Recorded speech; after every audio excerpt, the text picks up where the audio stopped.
আসসালামু আলাইকুম। সবাই কেমন আছেন? আশা করি সবাই অনেক অনেক ভালো আছেন। সবাইকে আমার গার্ডেন চ্যানেলের পক্ষ থেকে জানাই অনেক অনেক শুভেচ্ছা। আজকে সকাল সকাল অনেকগুলো কাজ হাতে নিয়ে বাগানে এসেছি। প্রথমে এসেই একটা ছোট্ট প্লাস্টিকের টব রেডি করছি।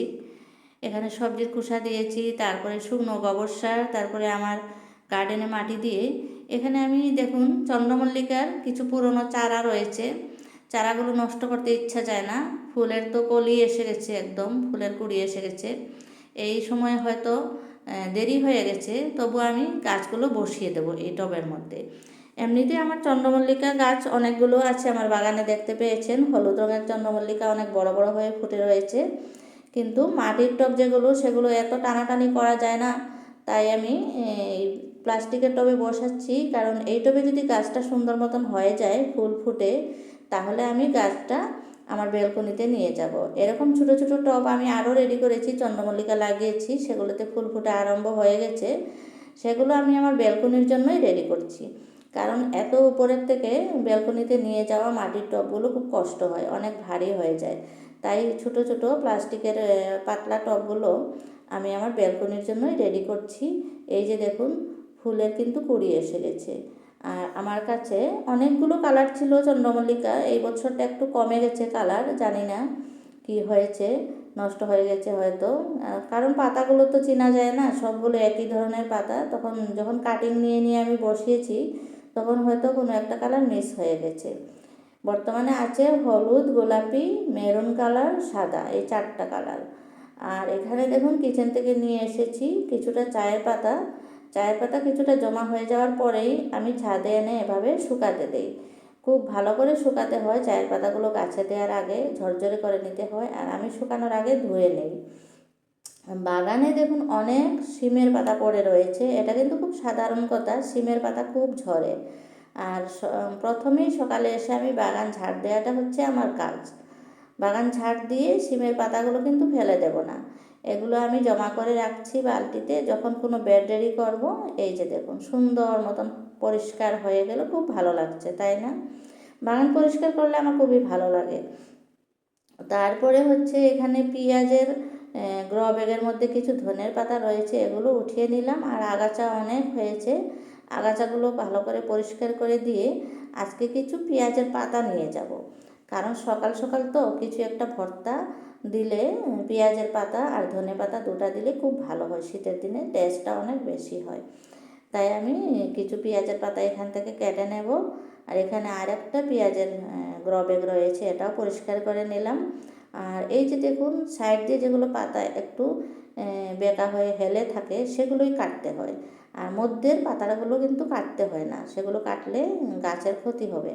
তাই যেগুলো পাতা বড় বড় হয়ে একদম হেলে দুলিয়ে পড়ে গেছে, সেগুলোই কেটে নেবেন। এগুলো কিন্তু অকেজো, এগুলো কিছুদিন পরে শুকিয়ে যাবে, নষ্ট হয়ে যাবে, তাই খেয়ে নেওয়াই ভালো। এমনিতে সবজির সাথেও পেঁয়াজের পাতা খাওয়া যায়, আর আমি ছোটো মাছের সাথে দিয়ে খুব ভালোবাসি।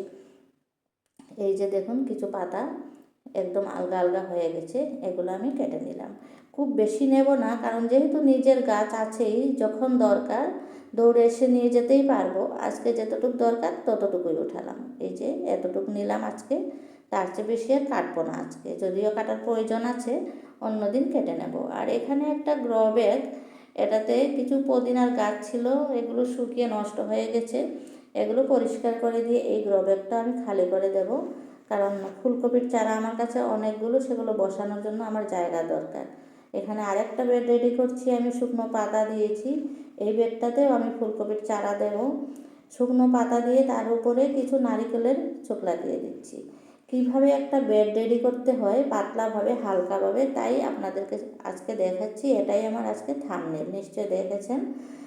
তারপরে আমি কিছু সবজির খোসা দিয়ে দিচ্ছি। মাটি দেখেছেন তো, দেই নাই এখনও।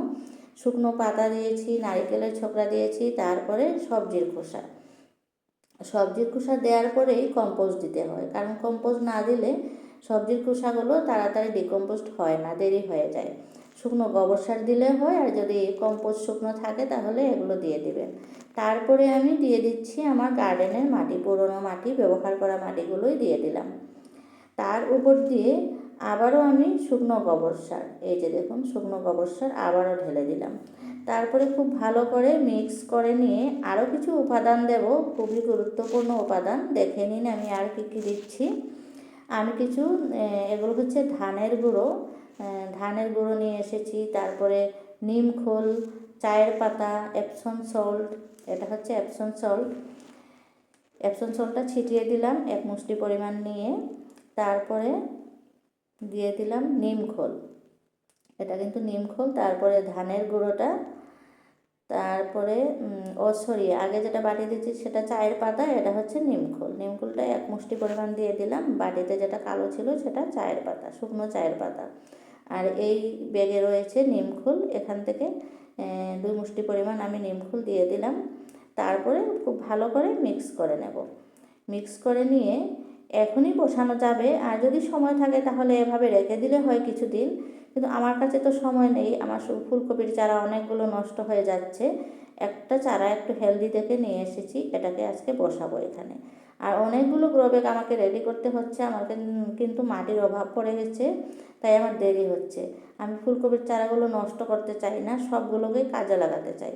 তাই একটা একটা করে বেড রেডি করে যখন যেটা পারি যেভাবে বসিয়ে দিচ্ছি। আর ডিসপোজাল গ্লাসে গাছ বসালে কিন্তু একটা সুবিধা, এভাবে টিপে টিপে খুব ভালো করে বের করা যায়, খুব সুন্দরভাবে বের হয়ে যায় গাছগুলো, গাছের কোনো ক্ষতি হয় না। আমি প্রত্যেকটা চারাই এভাবে ডিসপোজাল গ্লাসে আগে বসিয়ে দিই, তারপরে একটু বড় হয়ে যাওয়ার পরে এভাবে করে পার্মানেন্ট করে বসিয়ে দিতে হয়।